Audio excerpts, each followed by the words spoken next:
Paris, a verdict in one of the most closely watched war crimes cases in recent history, the genocide trial of Ratko Mladic, the former Bosnian Serb general held responsible for the massacre of some 8,000 Muslim men and boys at Srebrenica in 1995, is expected this month, after a judge rejected defense lawyers' pleas to postpone the judgment. The decision, by the United Nations War Crimes Tribunal in The Hague, came after defense lawyers for Mladic, 75, contended that he was no longer mentally and physically competent to appear in court. His is the last high-profile case before the International Criminal Tribunal for the former Yugoslavia. Lawyers have demanded that Serbian doctors review Mladic's condition, insisting that court-appointed physicians have been playing down their client's dire state and neglected to carry out important tests for heart disease and brain damage. The lawyers also say they were denied the full release of all of his medical records. Dan Ivitic, an American lawyer who is the co-counsel on the Mladic team, said his client's condition, already weakened by 2 strokes by the time he was arrested in 2011, has worsened since his trial ended last December. Court-appointed doctors as well as teams of Russian and Serbian specialists who saw him in 2015, have said that Mladic risked another stroke or a heart attack.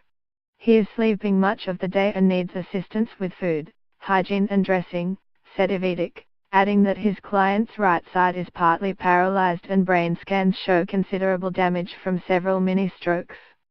When I see him, he often slurs his speech, he repeats himself, he has hearing problems and great difficulty remembering things. He cuts short visits so he can go to sleep.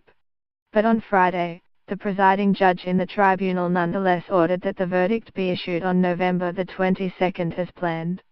The prison doctors and independent experts monitoring Mladic have described his condition as stable, the judge wrote.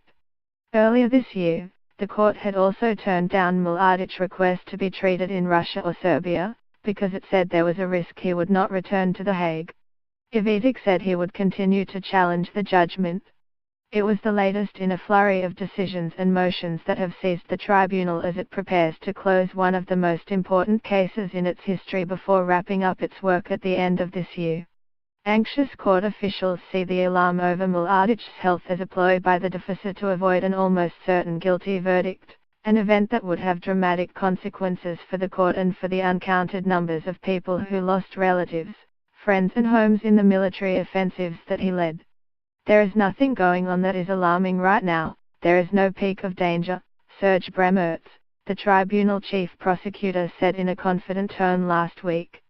During his 4-year trial, the prosecution portrayed Mladic, who led the Bosnian Serb army during the 1992 to 1995 war, as a merciless and fanatical commander, responsible for the destruction of Sarajevo and the massacre of thousands of captured Bosnian boys and men at Srebrenica.